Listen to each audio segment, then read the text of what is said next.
大家好，我是陈博士。第二波新冠已经来临了，经历过首阳，相信很多人都已经知道该怎么处理了。但是还是要提醒大家，不同人群要对症治疗。对于高危人群，比如老年人、有基础疾病的患者，应该重点关注。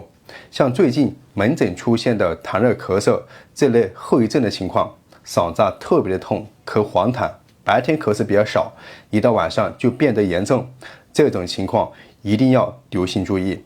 这也是因为新冠病毒能引起上呼吸道感染，一旦侵犯到支气管时，有可能会诱发炎症，特别是老年群体，身体抵抗力比较差，病毒很容易趁机而入。